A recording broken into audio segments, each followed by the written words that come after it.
All right, so we're just doing a video here with just the recent news with three of us, Irvin Lemus, me, Sam Bowne, Elizabeth Biddlecome, and we're just going to go round robin to talk about recent news. We'll do this every week if it seems like it's working, and there'll be a link in the notes pointing to these articles so people can read them if they want to. So why don't you start us off, Irvin? Sure. So the first article is AT&T employees took bribes to plant malware on the company's network. This is one of those classic insider threats that I always talk about in my security classes. You need to really be familiar with the people you're working with and the people in your company, because to me the worst threat is not external, it's internal.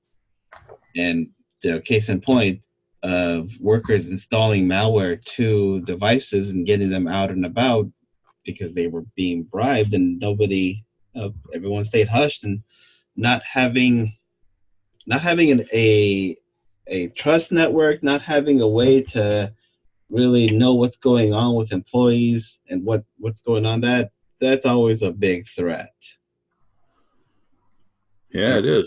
I think the problem is in a huge company like that, how can you know if people are loyal? I guess you have to track everything that happens on your network and try to decide if it looks suspicious. I don't understand how that could even be practical at that scale, though. I think it would be practical if the company worked in groups rather than just at large. Like somebody big like AT&T worldwide, the CEO is not going to keep track of the little guys.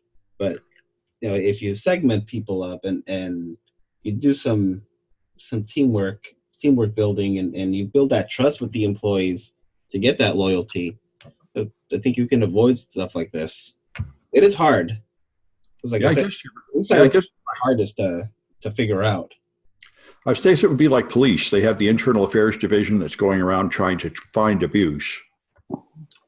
Well, I think too, like Irvin makes a good point here in that, one of the problems with companies like AT&T is they treat their employees as if they're completely expendable, and you really kind of set the tone with your employees then in the relationship that you develop, where they're really not worth anything, and you don't really reward the like hard work or loyalty. So in that case, people tend to not take as much pride in their company or their job. And I think that definitely sets them up to be exploited in this way. Yeah, it's a good point.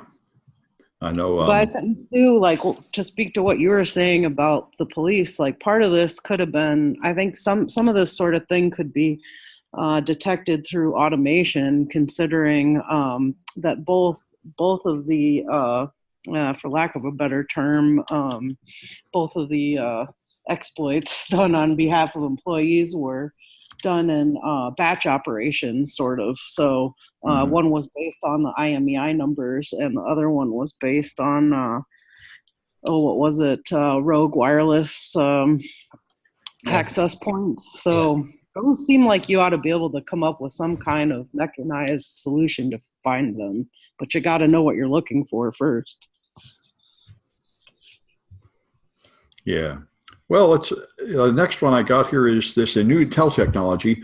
There's been a lot of things done to prevent return-oriented programming attacks, and this one is surprisingly expensive to me.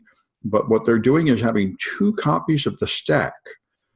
So they make two copies of the data and make sure that and one is used only for return instructions and one used for return instructions and data, and it compares them to make sure that they are the same. So this sounds like it would be quite effective. It also sounds to me like it would really waste a lot of time. So I'm surprised they'd have such an expensive solution. But return-oriented programming is a big problem, and this will probably help. I know there's another solution that Microsoft has already implemented where the Microsoft libraries can only be entered at the official entry point, so you can't harvest just a few assembly language instructions from the end of a process. And that also seems like it would be extremely effective in preventing return-oriented programming.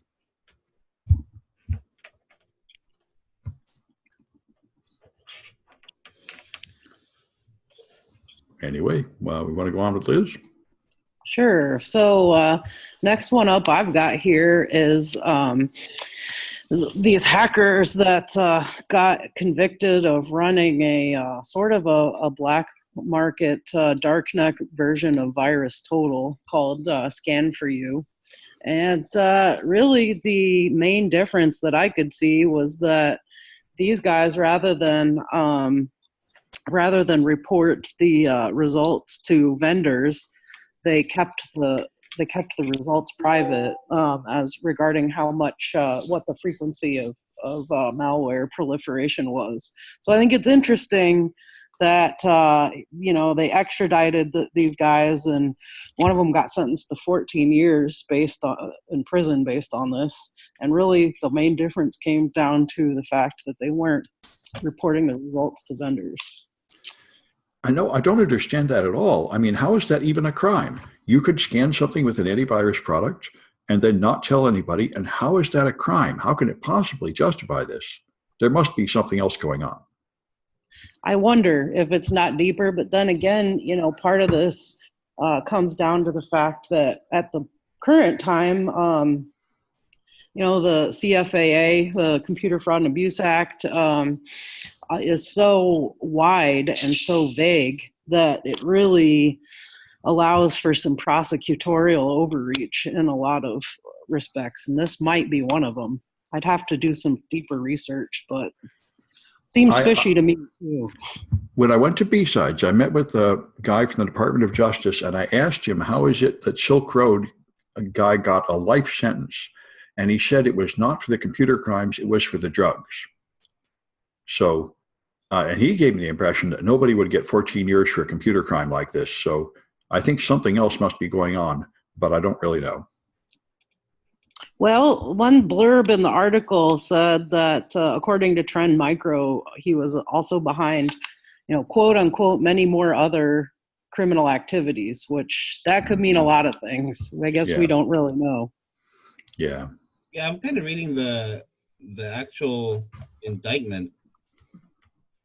It's there in that article. Like 6A, to intentionally access a computer without authorization and exceed authorized access, thereby obtaining information from a protected computer. Yeah, all this stuff is CFAA stuff. Attempted fraud, access to a protected computer. Defendants agree combined to work together. Using keyloggers, rats, toolkit. Well, it may not be simple. Anyway, let's go on to the next one. You got another one, Irvin, right? Yes. The Amazon Ring video camera alarms privacy advocates. I mean, so has everything with like the Nest and all other IoT devices. Surprise, surprise, people are more and more realizing that they're not secure.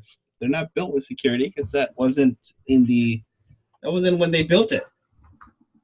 IoT doesn't have the strength yet to cover the CIA triangle well. Well, there's that, but I think the special one here is that they deliberately handed the data over to law enforcement without a warrant.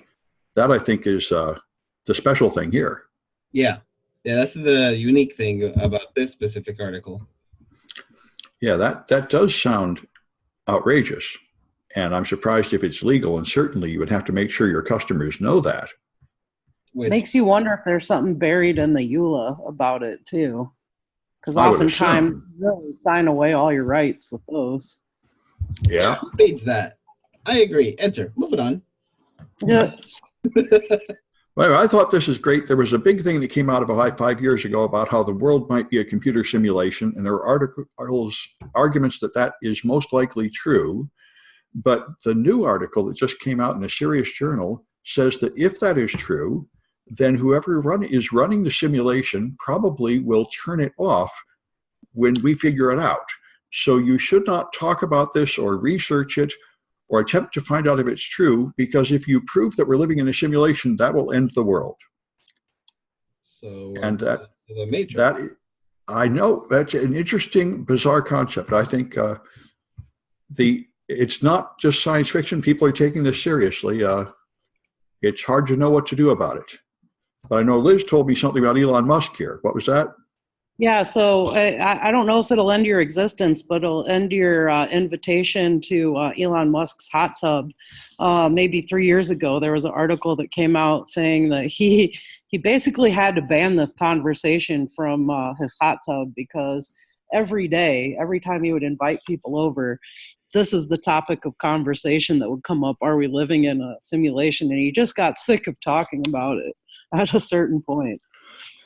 Well, Elon Musk is also in the news because he wants to nuke Mars, and he has T-shirts you can buy to promote this. There they are, your Nuke Mars T-shirt. And this is because he believes that if you nuke Mars, you can release enough carbon dioxide to make an atmosphere, despite the fact that scientists have said this will totally not work. There is not enough carbon dioxide, but this is Elon Musk's latest crazy idea. Instead of seems questionable. Yeah, I thought you might not want a radioactive atmosphere. That would be another consideration, but that didn't seem to be worrying people much. So instead of fixing this atmosphere, let's just go ruin another one. Well, yes. Well, I mean, terraforming makes some sense, but I don't think you can do it that easily. Anyway, let's go on to you, Elizabeth. So the last article I've got for us to talk about today, or I guess it's the second one, is regarding Cloudflare's IPO, which is pretty interesting in that they filed for an initial public offering on the New York Stock Exchange. Predictions are that it could be pretty high valuation. And, you know, a lot of the time, I think IPO valuations are really overblown. One of the estimated figures for this was $5 billion. In this case, I would say that that seems a little more realistic. I don't think that that's terribly overblown because I would say that while they report that they're not yet profitable, I would say that it's a good chance that that's kind of coming around the bend, and their fiscal track record for the last few years has been pretty good. So I think it's interesting that they're kind of on the precipice of being able to make that initial public offering, and you know, I hope for the best for them. I think it's a good service, and I think it might be a pretty good bet for a stock pick once they come out.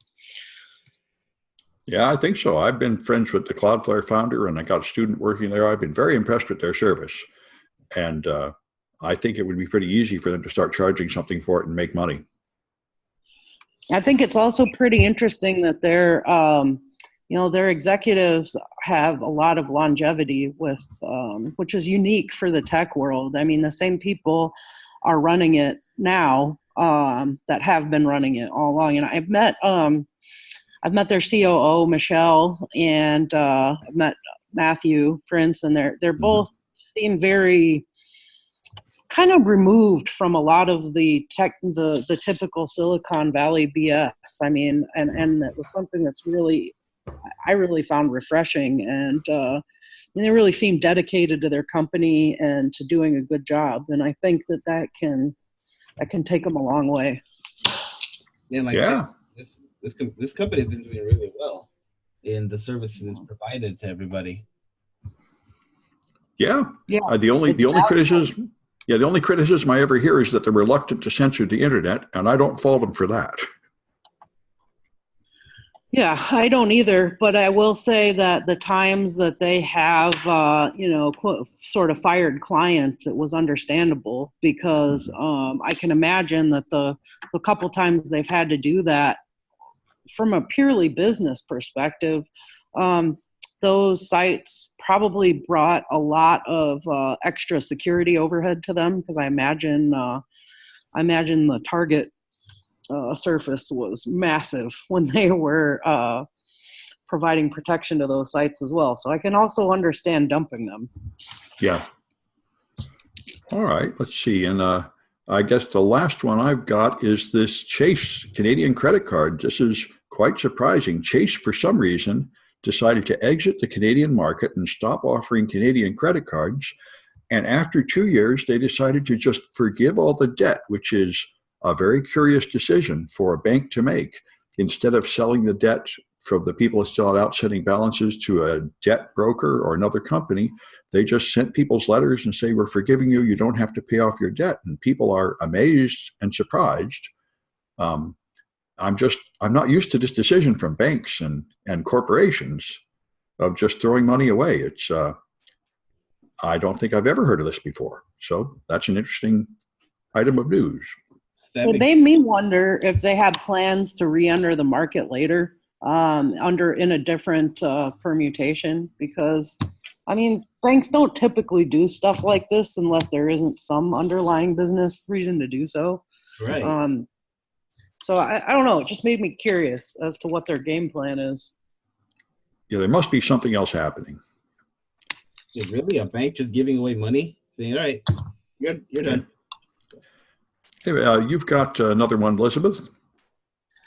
Yeah, so last one I have, it was this is kind of a good one. I actually posted this on my Twitter feed yesterday because it made me laugh once I read it. But this California security researcher got a vanity plate, and the vanity plate that he got was null, N-U-L-L. And he got it sort of in order to be cheeky. He was thinking about getting like segfault instead. But then he realized that null wasn't taken, so he got null and his wife got void. So they would be null and void together. Pretty cute, right? Well, didn't turn out that way because he was thinking maybe if he got a parking ticket, he might end up not actually getting the tickets because it would screw up their database. The problem was that he ended up getting thousands of tickets because anytime the cops forgot to write down the plate number, it was assigned a null value. So he ended up getting all of these violations, and now he's having a hard time convincing the authorities that he didn't actually rack up all these tickets. Yeah. Reminds me of the guy that had a physical address that happened to be the default when GPS systems don't know the address, so all these people keep driving there looking for things. Yeah, or the people that were in Kansas, and I think every time you resolved an unknown IP, it would go to this address in Kansas because it was the geographic center of the country. So that was it. Problems because of that. Yep. Yeah, that null article was an interesting read. I read it. I think I read it yesterday. And then with that one, there was also that other article about somebody who was making fashion or was making nameplates on like dresses and shirts to add noise into the database. I saw that too, along with this article. Yeah, they made a dress covered with license plates to confuse license plate readers. Oh, interesting. Yeah.